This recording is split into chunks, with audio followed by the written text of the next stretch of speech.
Yo minasan, seperti biasa kembali lagi bersama channel Sayonara Jiraiya. Video ini merupakan lanjutan pembahasan kita yang kemarin. Tapi sebelum itu, seperti biasa gunakan headset untuk menonton video ini agar suaranya terdengar lebih jernih dan jelas. Serta sediakan segelas kopi atau teh panas untuk menemani kalian dalam menyimak pembahasan di channel ini. Jadi gak usah banyak basa-basi lagi dan mari langsung saja kita bahas bersama-sama tema hari ini.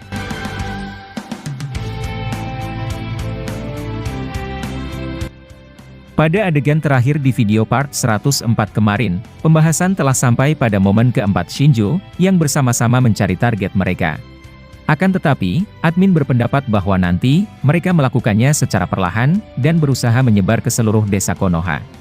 Untuk sumber informasinya, berasal dari apa yang telah terjadi di manga Boruto chapter yang lalu, serta beberapa pendapat dari fans maupun admin, yang kemudian dibentuk menjadi alur cerita. Jadi sekarang, mari kita lanjut pembahasannya. Adegan pertama dimulai dengan terkejutnya seorang Boruto, yang melihat ketebalan Susanoo dari Shinjo Hidari. Kloningan dari Sasuke itu, kemungkinan telah berhasil mengkopi Susanoo milik Sasuke. Walaupun mata yang dia miliki adalah Rinnegan, tapi dia tetap bisa menggunakan Susanoo berkat sel tubuh Sasuke, yang tentu mengalir kuat di tubuh Hidari bersamaan dengan kekuatan Sharingan. Boruto kemudian berkata, hati-hati Sarada karena kita tidak mengetahui tentang apa rencananya. Bisa jadi, dia menggunakan itu untuk mengambil tubuhmu dan ingat, kau adalah target utamanya Sarada. Sarada yang dalam keadaan syok, akhirnya bisa menguasai kembali dirinya dan dia terlihat telah tenang serta mencoba berpikir jernih. Sarada lalu berkata, kita tetap harus mencari tahu apakah ucapannya tadi merupakan hal yang benar atau keliru Boruto. Aku tentu tak ingin membunuhnya, jika ayahku juga akan terbunuh setelahnya. Koji yang ada di sebelahnya, menyuruh mereka untuk bertahan saja. Dengan ekspresi khawatir Koji lalu berkata, jika begitu, hal yang harus dilakukan adalah bertahan. Boruto membalas ucapannya dengan berkata, apakah itu merupakan langkah yang harus dilakukan paman? Koji lalu menjawab, apakah sekarang, kau memiliki ide yang lebih baik Boruto? Boruto tak bisa menjawab pertanyaan Koji tersebut dan dia mendapatkan sebuah saran dari Momo-chan. Momo-chan dari dalam tubuhnya kemudian berkata, pada akhirnya, hal semacam ini terjadi juga. Kalian akan terhalang oleh informasi palsu yang keluar dari mulut seorang Shinjo. Boruto menatap mata Momo-chan dengan ekspresi yang sangat sinis. Boruto tahu kemana arah percakapan Momoshiki dan dia tampak tak setuju dengan Otsutsuki itu. Momo lalu melanjutkan ucapannya dengan berkata, kau tidak harus percaya dengan apa yang dikatakan oleh dia Boruto. Bisa jadi, dia berbohong dan ketika Sarada menyerangnya, itu kesempatan baginya untuk memanfaatkan kelemahan kalian berdua. Mengapa kau langsung percaya begitu saja? Boruto kemudian menjawab, jika kau bertanya demikian, maka kau harus memberikan penjelasan juga, tentang mengapa kami harus membunuhnya. Momo-chan terkejut mendengar ucapan Boruto itu karena Boruto telah mengetahui apa yang akan Momo katakan. Boruto melanjutkan ucapannya dengan berkata, kau menyuruhku untuk membunuhnya saja. Itulah yang akan kau katakan akan tetapi, kau sama sekali tak bisa membantuku sialan. Nah dalam momen ini, Momoshiki tentu ingin melihat seorang Boruto lebih menderita dibanding sebelumnya. Admin percaya bahwa mereka berdua belum berteman layaknya Kurama dan Naruto. Di sini, Momo-chan menghasutnya untuk melenyapkan Hidari, agar Sasuke asli juga ikut mati bersamanya. Momo lalu menjawab, aku memiliki keyakinan jika kau membunuhnya, Sasuke akan selamat dan bebas. Boruto kemudian menjawab, aku tidak akan pernah termakan oleh hasutan buruk dari musialan. Kemudian, adegan beralih kepada Sarada, yang setuju dengan rencana seorang Koji. Sarada berkata, baiklah jika demikian, kita hanya harus bertahan dari beberapa serangannya. Kemudian, adegan berpindah ke tempat Kawaki berada dan di sana, Kawaki kesal dengan seorang Jura. Jura yang berhasil menyerap jurus Kawaki menggunakan Rinnegan, tampak percaya diri untuk bisa merebut targetnya. Jura menampilkan ekspresi angkuh sambil berkata, bagaimana, apa kau berencana untuk memberikannya padaku? Ayolah Kawaki, inilah kesempatanmu dan aku akan segera pergi dari sini. Kawaki tak menjawab perkataannya dan dia langsung maju kembali dengan begitu cepat. Sambil terbang ke arah Jura, Kawaki membuat beberapa kage bunshin. Bayangan Kawaki itu kemudian menyebar dan mencoba mengepung Jura. Level dari serangan Kawaki ini tidak memiliki celah sama sekali dan 90% lawan akan mati ketika mendapat serangan kombinasinya. Admin percaya bahwa selama 3 tahun di Konoha, Kawaki tentu berkembang juga dan memiliki kekuatan baru yang masih belum diperlihatkan. Lalu ketika Kawaki sampai di hadapan Jura, Kawaki mencoba menebasnya dengan sangat cepat. Akan tetapi, Jura adalah yang terkuat di antara 4 Shinju dan dia dapat menghentikan serangan dari Kawaki. Jura memukul tanah di dalam dimensi tersebut, yang membuat ratusan akar pohon muncul seketika dan menghancurkan bayangan Kawaki. Bukan hanya itu saja, akar itu juga mengejar Kawaki asli, dan selalu tumbuh meskipun telah Kawaki potong. Kawaki terus menebas akar pohon tersebut namun, itu tidak ada habisnya. Sambil menebas itu, Kawaki berbicara dalam hati dengan berkata, "Sial jika begini terus, aku akan kelelahan karena kehabisan tenaga." Shinju Jura terlihat melayang ke atas Kawaki, dan sepertinya berniat melakukan sesuatu. Kemudian, adegan berpindah dan memperlihatkan Shinju wanita, yang saat ini berada di tempat berbeda.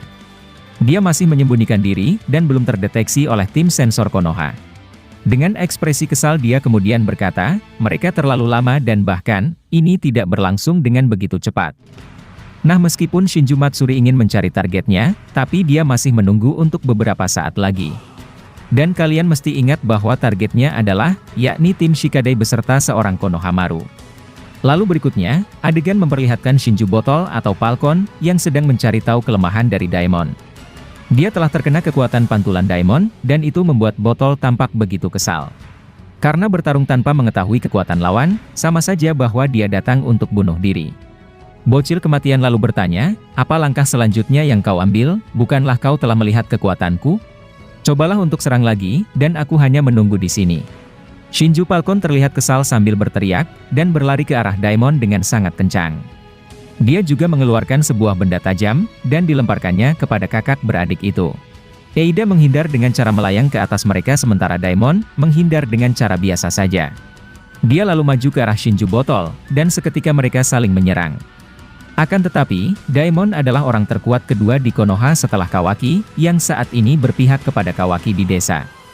Meskipun Eida memiliki kekuatan seperti Zeno, tetap Daemon adalah petarung yang mematikan. Nah Shinju Botol seketika terhempas jauh, setelah refleksi aktif kembali di tubuh Daemon. Daemon hanya tertawa, melihat Shinju Botol tak berdaya melawannya. Nah adegan memperlihatkan Eida, yang melayang di atas Daemon dan dia, tampak heran karena Kawaki tak ada di desa. Eida lalu berbicara kepada Shikamaru, melalui alat komunikasi. Eida kemudian bertanya tentang Kawaki dan dia, mendapat jawaban bahwa Kawaki pergi ke dalam dimensi lain. Eida lalu mencoba mendeteksinya menggunakan Senrigan, dan dia berhasil melihat Kawaki di dalam dimensi tersebut. Eida melihat bahwa Jura mendesak Kawaki dengan akar pohon yang tak ada habisnya. Eida khawatir terhadapnya akan tetapi, dia tak bisa berbuat apa-apa dari kejauhan.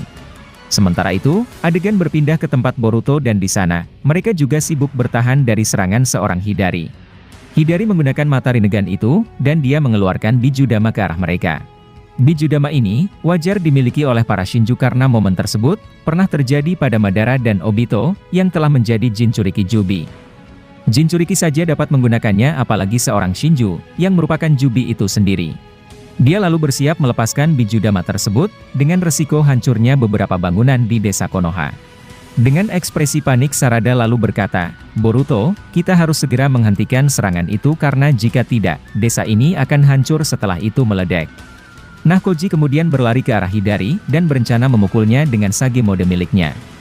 Akan tetapi, Hidari langsung melepaskan dan itu meluncur cepat ke arah seorang Sarada. Sarada dan Koji, tampak tak bisa berbuat apa-apa, serta hanya melihat datangnya Bijudama itu. Namun, Boruto adalah penyelamatnya karena seketika saja, Boruto langsung menyerap Bijudama itu. Ternyata, karma Boruto aktif dan kemungkinan, Momoshiki memaksanya untuk mengaktifkan karma. Momo-chan lalu berkata, jika kau tidak menggunakan itu, kalian bertiga akan mati setelah Bijudama meledak. Kau harus berterima kasih padaku Boruto dan sekarang, apa yang harus kau lakukan kepada Shinju itu? Boruto menampilkan ekspresi yang dingin, sambil menonaktifkan kekuatan karmanya. Boruto lalu menjawab, aku harus melakukan yang harus kami lakukan dan aku, masih tak ingin langsung membunuhnya. Kemudian, Boruto maju sambil membawa pedang Sasuke, dan mencoba menebas Hidari. Mereka diperlihatkan beradu taijutsu dan Boruto, terkejut jika gaya bertarung Hidari, benar-benar mirip dengan gurunya itu. Boruto kembali mengingat wajah gurunya, ketika berpapasan dengan Shinju Hidari. Dan setelah momen tersebut, adegan ternyata tiba-tiba telah berakhir di sini. Untuk kelanjutannya, kita akan membahasnya pada video part ke-106 nantinya. Masih banyak prediksi atau hal-hal yang akan terjadi ke depannya, yang bakalan kami bahas tuntas di channel ini. Dan jika kalian suka dengan pembahasan teori maupun fakta di channel kami, jangan lupa untuk selalu stay menunggu dan selalu berlangganan. Sampai jumpa di video selanjutnya dan salam Shinobi.